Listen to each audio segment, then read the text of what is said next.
Hello and welcome back to another Doctor Who action figure review. In today's Doctor Who action figure review, I'm continuing my look at the B&M set, and that is of the 4th Doctor and Tardis based from Shada. Oh yes, Shada.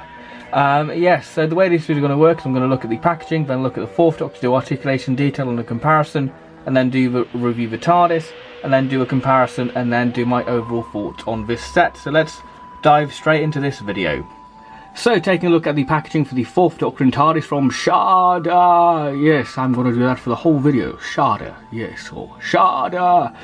Yeah, besides that, so we've got the standard packaging, what we've grown to see from the 4th Doctor regenerated Tardis, with the sort of Doctor Who logo there, the 13th Doctor Tardis floor motif, 5-inch, then we've got an etched version of the Tardis with exclusive Doctor and Tardis set, 4th Doctor and Shada, then we have a nice window box display of the figures. There we've got a nice little side view there, so you can check quality control, which is all very nice. Then we have the limited edition embossed sticker. Taking a look at the side now, with the same motif what we've seen before, with opening doors and the TARDIS set, and again what the set is.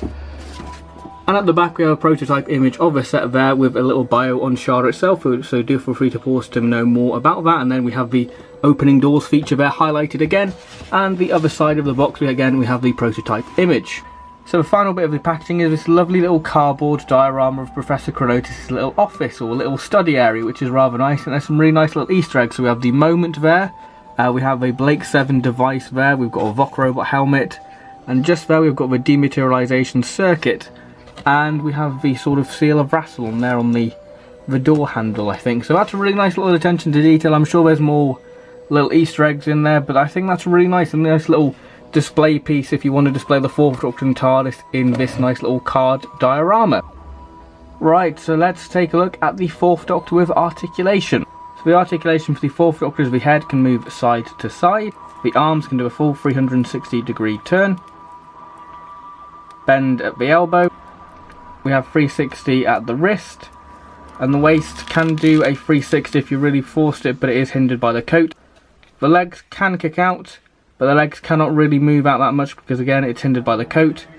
The knees bend and we have 360 at the boot. So taking a closer look at this 4th Doctor figure. Now this 4th Doctor figure I have wanted for so long. It's a variant what we needed. So taking a closer look at this 4th Doctor figure. Now I have to say I really do love this figure because... So taking a closer look at this 4th Doctor figure, I have to say that I love this figure. It's become one of my favourite 4th Doctor toy variants. It's amazing, and I'm a big fan of his costume actually, because I do love that sort of slightly more relaxed 4th Doctor costume. I really do like it, and this was sort of the last sort of 4th Doctor variant we really needed technically. I mean, there are a couple more 4th Doctor figures we could get, but this is kind of the last major costume variant we could get. I remember saying in a couple of my B&M reviews of the 4th Doctor that it would have been nice to have seen the Shada 4th Doctor, but here we are, we finally got him. So we'll look at detail. So taking a look at the detail of this figure, so the head sculpt, if you have a 4th Doctor figure, then you know what to expect because it's the same head sculpt what we saw back in Wave 1 back in 2008 when the classic figures first were released. So the hair is done rather nice with this sort of dark brown base coat with a sort of a lighter sort of brown sort of highlights on there to really highlight the curling detail, and we have a sort of a slight grey wash over it to show that Tom's hair's slightly more aged, which is rather nice, and just really nice detailing. What really does highlight the sculpt detail of all the different washes to show all the different various textures of the 4th Doctor's hair. The sideburns, you know, they aren't that vibrant orange like the regenerated 4th Doctor from the TARDIS set from B&M. Really nice paint apps on the face. So moving down to the shirt, now this costume first appeared in the Stones of Blood because in the Invasion of Time, the Ribos operation, and the Pirate Planet, the shirt was this sort of beigey colour, that sort of off-white colour, and he had a sort of a white sort of neckerchief as well, that sort of white sort of cravat underneath his shirt. Now the shirt is done rather nice with that sort of open collar look, which I love this costume because I do love that relaxed 4th Doctor look. We've got the buttons sculpted there. The waistcoat hasn't been painted, which, you know, if you've got a City of Death or Destiny of the Daleks 4th Doctor, then, you know, it's a kind of running theme with these figures, but you know what, it doesn't really matter. And what's rather nice attention to detail about this figure is obviously the shirt's been tucked in and you can see where it overlaps over the trousers, which is a rather nice little attention to detail. Scarf is very interesting. I've seen quite a few people complain, you know, that it's not accurate. You know, it doesn't have the little patches of the Fourth Doctor's waistcoat to, you know, hold the scarf together. You know, I think that the scarf's more based on its appearance in sort of season 15. But in my honest opinion, this scarf kind of reminds me how the Fourth Doctor looked in Shada in the animated section. So when the Fourth Doctor was animated, this is what the scarf kind of represents. So this is what the scarf kind of reminds me when the Fourth Doctor was animated in Shada with the missing segments. Now the scarf is done rather nice with this sort of multicolour pattern there, and you can see the nice wool detailing there to give the illusion that it is wool. We've got the tassels there what have been painted, which are, you know, reminiscent to how it appeared in the City of Death, you know, scarf. And we've just removed the scarf. It is painted on both sides, unlike the Pyramids of Mars Fourth Doctor figure where the scarf was only painted on the one side, and is very flexible, very much like the Wave 1 scarf. Now the jacket is the same sculpt as we saw in the Pyramids of Mars Fourth Doctor, and was later repainted for the Destiny of the Daleks and City of Death jacket, and the jacket's been repainted to look like that long brown velvet coat, and it does look rather nice. This nice sort of dark sort of chocolate brown colour, which is very nice. We've got the nice detailing of the lapels there, the nice sort of sculpting of the buttonholes there, which is rather nice. Obviously the lapels should be, you know, upright, because the Fourth Doctor had, you know, his scarf tucked under his lapels, but obviously for cost reasons character options haven't done that. We have the buttons there, which have been painted in a slightly darker brown colour. We've got the pockets there, a nice sort of seam going across the jacket, which is all very nice. Again, pockets there. We've got the pockets there, you know, to give that illusion that the pockets are full of jelly babies and various stuff that the Fourth Doctor carries. The arms are done rather nice, that sort of seam of the jacket and that crease effect to give it that lifelike effect. And we have the buttons again painted in a sort of a darker gloss brown finish. At the back of the jacket, we've got the nice sort of seam where the jacket was all stitched together, which is very nice. Again, we've got the buttons there, and again you can see a better look at the pockets, and we've got the nice sort of crimpled detailing of where the jacket would fall on the Fourth Doctor. So yeah, I really like that sort of attention to detail, because it really does show the detailing gone into this figure. The trousers, really not much to say, just painted grey as they were in the episode, and the boots are done rather nice, that sort of crease-like effect to give that these boots have been worn, and we've got a nice sort of light, sort of a darker brown colour sole, which is very nice. And the scarf, you know, just pops on the Fourth Doctor like so. No need to remove his head at all. So detailing wise, very nice. So moving on to the comparison of this figure. So this figure comprises of the body of the Destiny of the Daleks Fourth Doctor, and using the scarf first seen in this City of Death set. Stay up, Tom. You're not drunk yet, are you? So there we go.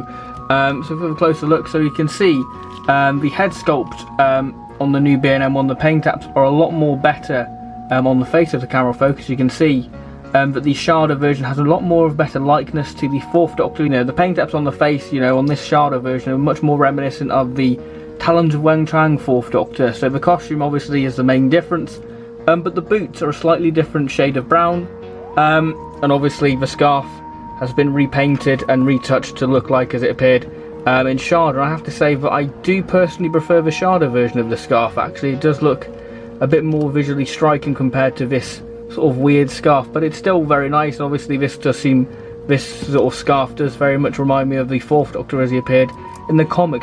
So moving on to the Tardis, probably the main selling point of this set. Now this is a really nice sort of Tardis oddity. I think that it's a really nice obscure Tardis to have. It's a Tardis I don't think any of us sort of expected to have, because obviously this has the additional tooling of the police lamp. So this particular TARDIS design first appeared in the Armageddon Factor. I think that the lamp was damaged during transit whilst filming Power of Kroll, and then it was, was fine in Destiny of the Dalek, and it was used in the Nightmare of Eden, the Horns of Nimon, and of course Shada. So this is a really nice little obscure oddity of the TARDIS. So I really do like this TARDIS because it just kind of match sort of Douglas Adams' sort of crazy wackiness, really taking the sort of police element to the extreme of the sort of police lamp. So taking a closer look at this TARDIS, so if we start off with the roof, now the lamp, now this is the additional tooling because it doesn't have the standard lamp house. It is obviously of this sort of blue sort of police light, which is done rather nice. Because it's got this wash on it, it doesn't look translucent at all. It just looks like a solid bit of blue plastic, but it does have that sort of battered look. I personally would have just kept it, you know, just for blue colour. I wouldn't have put the wash on it because I feel like it kind of ruins the lamp. So yeah, we've got a standard wood grain texture on the TARDIS with that sort of paint bubbly effect to show how worn and battered the prop is. We've got the wash on the sort of silver bit there to really show the sort of worn, and I think that really does help it, that sort of wash on the silver. You know, got that weathered, you know, wash look on the roof as well. Sign text looks slightly different actually. It does look a bit more bolder compared to the others, just from memory actually. I'll do a TARDIS comparison once I finish the detail. Again, we've got that sort of wash on the sign there, you can see on the edges there. The windows have been sort of updated with the sort of paint apps with this sort of red and sort of yellow sort of finish them. As you can see the real nice sort of pebbling window effect there. Now I believe that the windows in Shada, well, this sort of box was sort of this off-white colour, but in certain lights it does kind of have this sort of red sort of tint to them, so I can see why character options went for that. Taking a look at the sign, that's done rather nice. Again, we've got that nice wash finish. I believe that it's exactly the same as what we've seen on the 4th Doctor regenerated TARDIS, but it's now in this sort of pale blue sort of border around it, which is very nice. Got a nice silver lock key. Again, the lock should be below the handle. Again, we have this sort of wash on the TARDIS, which again gives this TARDIS sort of a waxy feel to it. I mean, the wash, I think that's the problem with these B&M sets. The wash really does give this sort of the actual product this sort of waxy texture. It's the same with the Big Finish Dalek sets, but the Daleks do have that sort of waxy finish to them because they have that wash over them to give it that weathered and worn look. Again, we have that nice wood grain effect on the TARDIS. Again, we have that nice sort of paint sort of bobbling effect to show that this is kind of a slapdash job with the TARDIS repairs, which is all very nice. We've got this sort of black base with a sort of grey wash over it. I personally would have just, you know, not put the wash on it. I would have just had a standard sort of black base, and obviously the base is the new addition. It is that slightly thinner base. What we first saw on the 5th Doctor TARDIS and this, so this is a sort of a debut look for it. Again, not too much to say, it's just exactly the same on the other sides with the panelling detail, again the paint bubbling effect and the wash. So yeah, that's basically the TARDIS. Again, we still have the speaker grille and the battery compartment. So you have this sort of greenish brown finish to them to show more of a sort of a weathered texture, and that really does highlight this sort of wood grain effect. You can see where the wash hasn't quite took to the plastic. But yeah, it is a really nice little TARDIS, especially on the back. You can see where they kind of missed it on the roof there. But yeah, I guess that's a bit pot luck really to see how your TARDIS looks. So there we go. The TARDIS still does have the opening door feature with the new base, so both doors do open. You can see the original TARDIS blue colour, which is very nice. Again, we still do have the screw holes where the screws go in. The doors do shut, so do that. And just like in Shada, you can just take the 4th Doctor scarf, and obviously by pressing this button it closes the door, and you can even recreate the scene where the 4th Doctor gets his scarf stuck in the TARDIS door. So here we have the flat roof TARDIS squad. So we've got the 3rd Doctor, regenerated 4th Doctor TARDIS, and the original Forbidden Planet one, and the Shada one. As you can see, the Shada TARDIS really does pop, because obviously the windows are very vibrant, and obviously the updated lamp, it does look visually striking, and it is slightly more shorter, which is more accurate because obviously the new base allows it to be more accurate. And obviously we've got the updated sign there. As you can see, it's a lot more bolder text compared to the others. So yeah, I think that this TARDIS really does pop alongside the other TARDISes. Now if you want to see all of the classic TARDISes lined up, then check out my 5th Doctor and TARDIS review to see that. So what are my overall thoughts on the 4th Doctor and TARDIS from Shada? Well, I love it. I love this. This is a much needed 4th Doctor variant. It's kind of the last major costume of the 4th Doctor we need.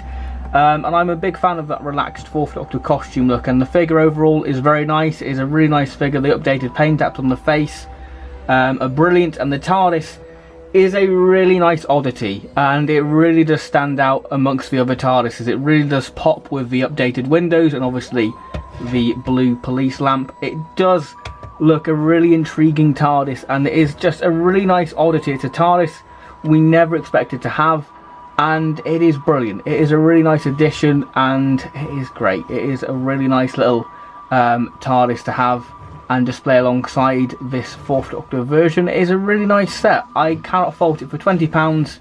You know, £10 for the TARDIS, £10 for the 4th Doctor. Overall, I would recommend this set because you're getting a great variant of the 4th Doctor, and you're getting a really nice tweaked version of his TARDIS with the updated windows and obviously the lamp. You know, this is a really nice little oddity. I really think this is a really nice little oddity in the Doctor Who figure collection, so I really like this set. And you know, if I was to only get one of the sets between the 5th Doctor and the 4th Doctor set, I would probably say the 5th Doctor set has more of a drawing factor because that TARDIS has been wanted for many years. But this TARDIS still has its merits. You know, it still is a really nice TARDIS to get, and there's a really nice little display piece for your figures.